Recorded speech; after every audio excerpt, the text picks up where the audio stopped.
And I would like you all to welcome our second speaker, Heidrich from Bonanza High School. She is a language arts teacher, and her talk is titled, "We Teach Human Beings." I would like to thank the Commission on College Teaching for inviting me to speak today, especially since my talk has a little bit to do with failure. I'm going to tell the story of how I gave up on my search to find the best way to teach English. My story begins in 1989 in Marin County, California. I had a hot-off-the-press teaching credential in my hand and 14 very reluctant learners sitting in front of me. These 12-year-old students had just failed 6th grade English, and in order to be promoted onto 7th grade, they had to sit through my summer school English class. Every educator seems to have an educational philosophy, an idea of who to teach what, at what grade level, using which approach and which materials. But in 1989, I had no such educational philosophy of my own, and so I followed the advice of Billy Collins for the first time you look at a poem, and I stuck my hand into the classroom and felt around for the light switch. And the first thing that I touched upon was silent sustained reading. We started every morning with 20 minutes of students reading from a novel of their choice. And we weren't even 3 days into it before one of my students stood up, stamped her foot, and said, "I hate my book." And that became my light switch. I told the student, "I can teach you how to say I hate my book in a way that all of your future teachers will actually listen to you." And we learned how to write a book review. In fact, I built an entire curriculum around writing critical reviews. We reviewed a movie, we reviewed music, an editorial, we even had a potluck and students reviewed each other's food. The summer was successful. Students enjoyed what they were doing, and I could see progress in both reading and writing. And in today's terminology, we were hitting on several of the priority standards of language arts. Students were citing evidence from text to support their own opinion. They were developing and organizing ideas, working on sentence fluency and conventions, and moving through the entire writing process, from pre-write to polished final draft. The summer was so successful, in fact, that at the end of the summer, I collected all of my lesson plans together and sent them off to Frank Schaeffer Publications, and I landed what became the first of 35 contracts to write curriculum books for teachers. But still I felt like I didn't have an educational philosophy of my own. And so I set out to find the best way to teach English. I read every educational book that I could find. I attended every educational workshop that I could fit into my schedule. And I used all of my classrooms as kind of field study, trying out all of the best practices. And I had all kinds of classrooms to try it on. At the beginning, I worked in substitute rooms, being short-term and long-term substitute teacher at all different grade levels and all different subject matter. And eventually I went into full-time, where I was working both in public and private schools. I even spent some time in a boarding school for troubled teens before landing the position that I have now at Bonanza, where I've taught language arts primarily to 8th, 11th, and 12th grade students for 15 years. But every time I tried a best practice in the classroom, it felt like I was being asked to about face, right? One of the pieces of advice would say, teach vocabulary within the context. No, teach vocabulary explicitly. Allow students to free write. Give students a meaningful prompt. Start with a theme or a project, and under that umbrella, build your lesson plans to hit your learning targets. No, start with the standards and build your lesson plans on top of that standard to hit your learning targets. I felt like I had so many mixed messages that I didn't know what my best way to teach English was, and then I attended a workshop in Eugene. I would like to say that this workshop was the magic bullet, but frankly, I don't even remember what the topic of the workshop was. Still, I learned something that weekend from a friend. I had a friend who lived in Eugene at the time, and we decided to meet up for lunch. And when she got to the convention center and took one look around the lobby, she said, "This room is teeming with teachers." And I sarcastically responded, "Gee, how do you know? Because a teacher convention is going on?" And she said, no, because you're all wearing the same clothes and you're all carrying the same bag. Of course, I tried to defend my bag as unique, but she insisted, that's a teacher bag, and you're wearing a teacher dress. I don't have a picture of that fateful day, but I do have a picture of a recent gathering of teachers where we are all wearing our teacher sweater and we all have our bags lined up underneath our tables. Of course she was generalizing. Teachers are not all cut from the same cloth, but we are all cut from maybe a similar cloth, or we all at least singing in the same choir. And when she said that, I realized that all of those educational books that I had read had been written by people like me. And all of those educational workshops I had been attending had been put on by educators like me. And the mandates and the expectations and the standards that I followed that came from my state and my district and my federal government had all been put on me by, well, frankly, politicians. But the point remains, teachers are all kind of alike, and yet not all our students sing in that choir, right? We have some students who, of course, will grow up to be educators or politicians, but we also have future construction workers and plumbers, future business people, and performers. I have students in my classroom who are very dedicated to going to college and getting a high-paying job. But I also have students in my classroom who don't care what kind of job they get, as long as they have time to fish, or hunt, or paint, or play with their children, or volunteer in their communities. When we see students at events like this Comic-Con event that was in Medford a couple of weekends ago, we think that's what they do with their extra time. What really counts is that they do well in science and math and English. But what if this extra stuff isn't really so extra? Lux Narayan recently studied 2,000 obituaries looking for words that were common in the obituaries. He reasoned that the words that appeared most often would point out what's important in people's lives and what they're remembered for. And what he found was that two categories of words showed up quite frequently.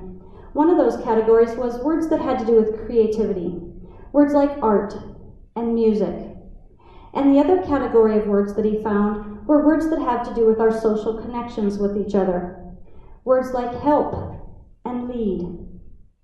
And when I heard this study, I thought of something that Sir Ken Robinson once said, which is, no student should ever leave school and not know what he was good at.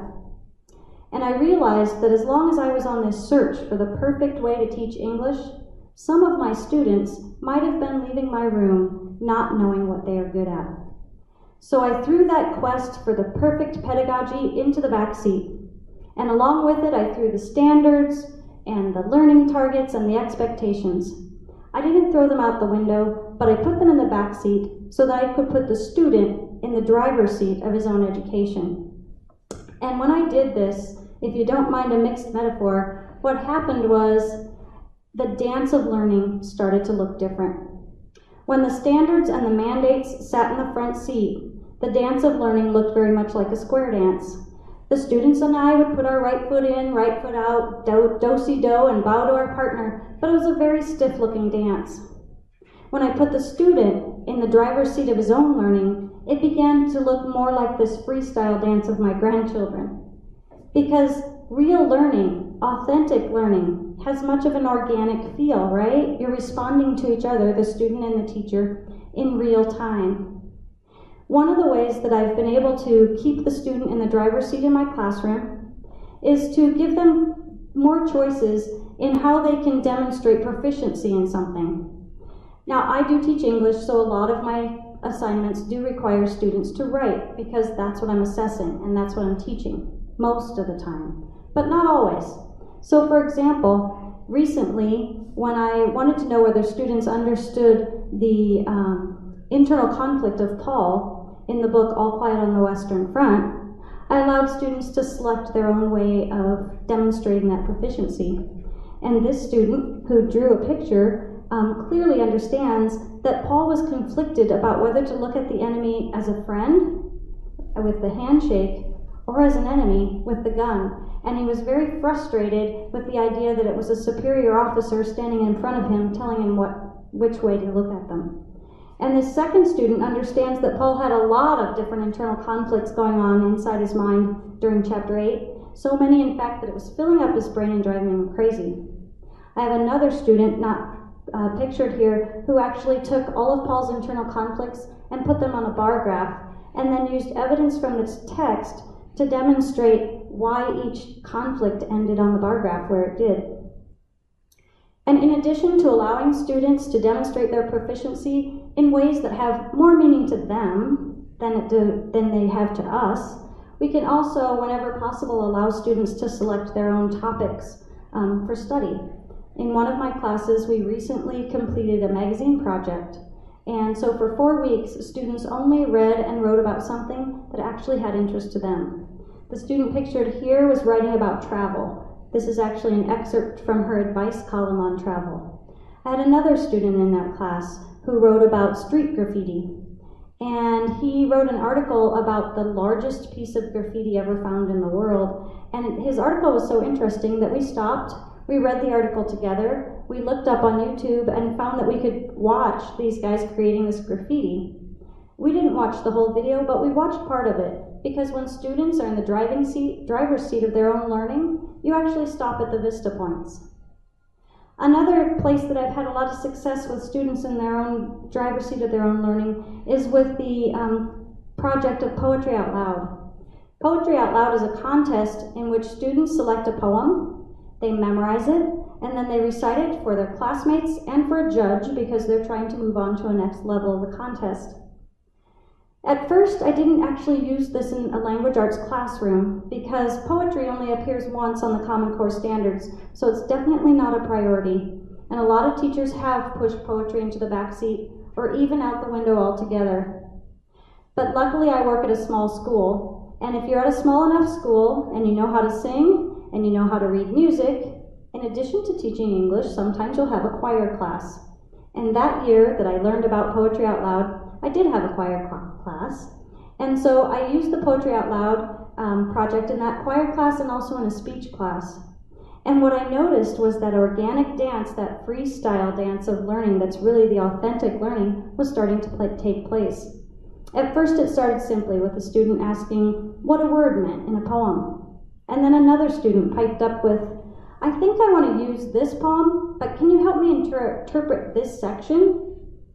Pretty soon I was having conversations with individual students, small groups of students, and the whole class about theme and mood and tone and all kinds of figurative language, right? Because poetry is full of metaphors and similes, personification, imagery. I realized that in my speech class and in my choir class, we were hitting on a lot of the language arts priority standards. So the next year I brought it into all of my English classrooms.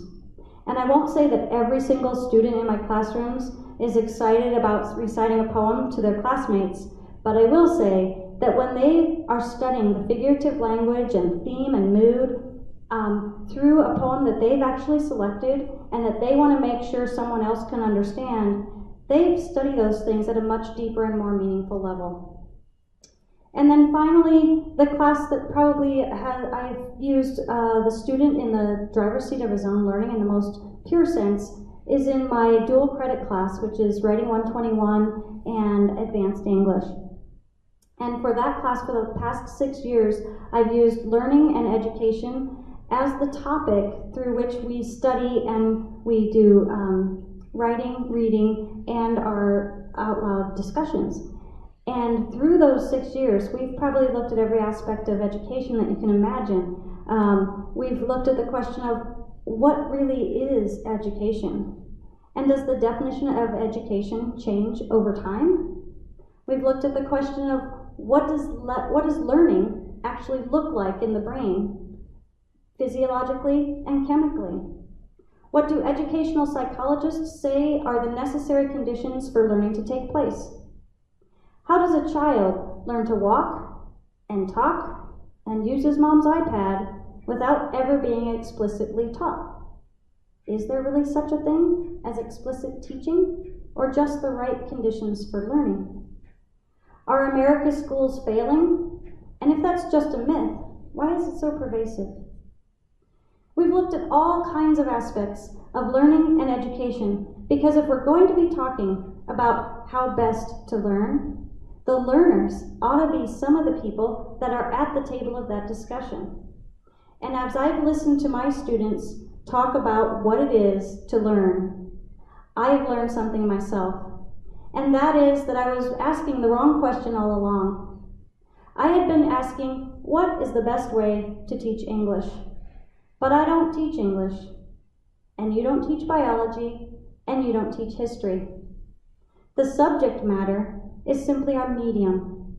What we teach are live, living, breathing, authentic, amazing human beings. Thank you.